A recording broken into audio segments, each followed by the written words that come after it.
Hi there, GM Steve here. Whether you're watching us for the first time, or just need a refresher on what has happened, let me take you through a recap video covering the Abomination Vaults Book 1, Runes of Gauntlight. This will let you jump right into Season 2 of our show. The story starts in a quiet lumber town known as Otari. This town has been nestled on the southern edge of the Isle of Kortos for 500 years, after a group of famous adventurers named the Rose Guard settled there after defeating their nemesis, the sorceress known as Belcora.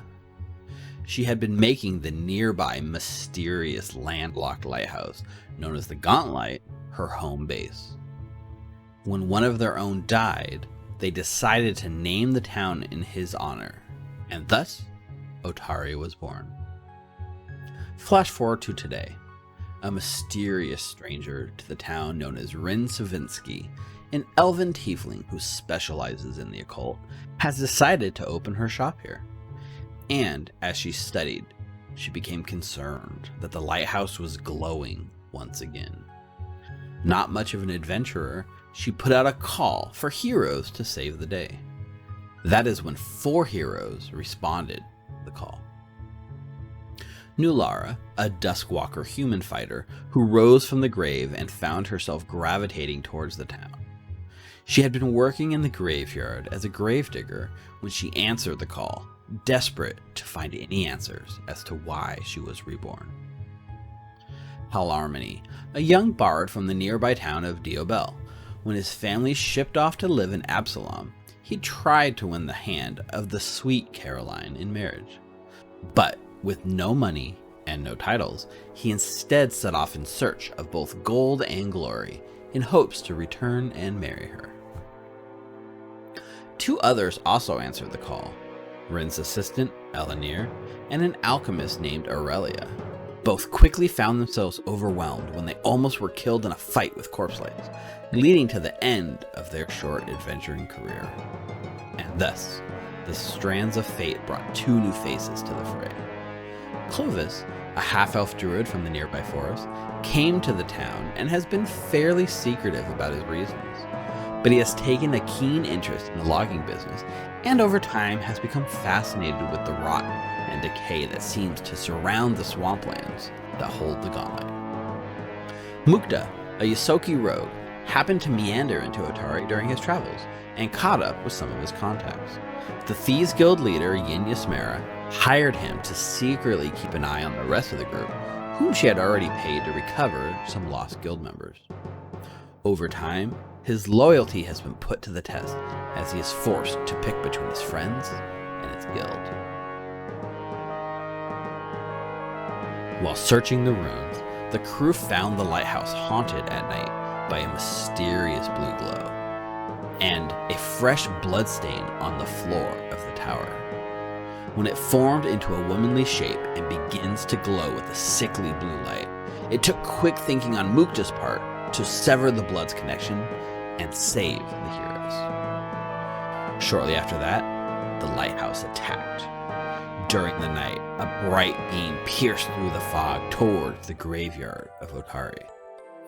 There, the dead began to claw their way out of the ground. The locals were ill-equipped to handle things, and so the heroes jumped in to save the day. After dispatching all of the undead, the lighthouse beam focused onto the group. And as it blinked out, a strange spider called the Scalathrax, which makes its home deep in the Darklands, appeared and attacked. In the aftermath, the mayor threw a party for the heroes, and in front of everyone announced that they were going to personally, under his direction, make sure the lighthouse never attacks again. This was clearly a calculated political move leading into the upcoming election, but it rubbed the party the wrong way because they had not agreed to such terms. But alas, the town needed heroes, and the group needed coin, so they accepted. Digging deeper into the ruins, the group found a soul-bound guardian named Mr. Beak that almost killed Mukta. However, when they were able to find an abandoned workshop down below the ruins, they reunited the soul gem with a goblin-shaped doll and learned all of its secrets. His name was Borbo. His master, a drow named Volek, was distraught after his mistress Belcora was killed 500 years ago. He began working on a way to serve her even after death. Eventually, Borbo was cursed to this eternal life, and Volek has not been seen in hundreds of years. The group pressed down further into the ruins, facing off against a river drake, whom Clovis promptly turned into a new set of hide armor. A mysterious group of kobolds living in the tunnels of the ruins, rescued the missing guild members, and eventually pushed into a library controlled by the cult of the Canker. This cult was a mysterious group of ghouls who had turned to cannibalism to survive over the years and eventually dedicated themselves to one singular purpose: the Canker, a huge statue stitched with the flesh of all manners of creatures. There, they would give Belcora a new body to rebirth into. The heroes dispatched the cult and its leader, burning as much of the flesh as they could off in the process.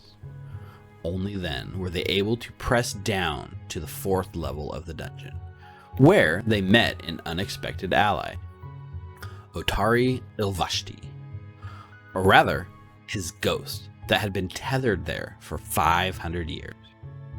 After a tense fight against the eyes of empty death, Otari told his tale, how he had not been killed, but simply trapped beneath the surface. In his last days, he explored the dungeon, eventually getting sick and meeting his end due to filth fever. But he couldn't pass to the afterlife, after learning that there were more to these ruins that the Rose Guard ever knew. And so he waited, and waited, and waited. And now he passes his knowledge on the new group, the heroes of Otari, in hopes that they will finish what the Rose Guard started so many years ago. Because, he warns, Belcora's ghost has returned, and she intends to finish what she started: the absolute destruction of Absalom.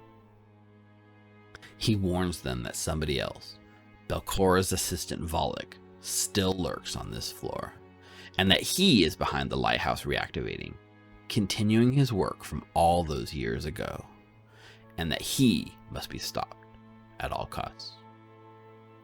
Armed with this knowledge, the party buckled down and faced Volek on his home turf. Only now he had turned from a beautiful, vain drow into thousands of leeches coiled upon themselves in a vaguely humanoid shape. And in the fight, they nearly lost their life. It seemed like the odds were stacked against them, and that they were on the verge of defeat. Fate, they say, has a way of intervening at exactly the right time. With a combination of Mukta using a picture of Volek they had recovered to cause them anguish, Clovis using recall knowledge to shift to splash damage spells, and some perfectly timed set of rolls, the party was victorious. Volek was no more, and the town was safe. But their burdens had just begun. Otari has tasked them with defeating Belcora down below, though he doesn't know how. But, he says, heroes must find a way.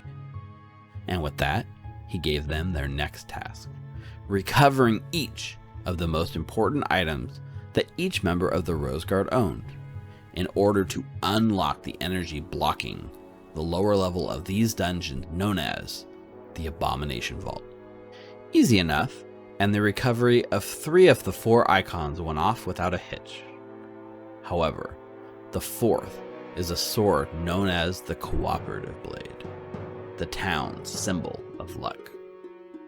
Belonging originally to the hero known as Val Rajani, it has been recovered and owned by the mayor of the town and proudly displayed in the Dawnflower Library. As luck would have it, an angry descendant of Val, Carmen Rajani, took this chance to steal the blade, his birthright, and disappear from the town. Now, if the heroes of Otari want a chance at stopping Belcora, they will need to track him down and recover the Cooperative Blade, one way or another. And that, my friends, is everything you need to know to jump into Book 2 of the Abomination Vaults, Hands of the Devil. Enjoy.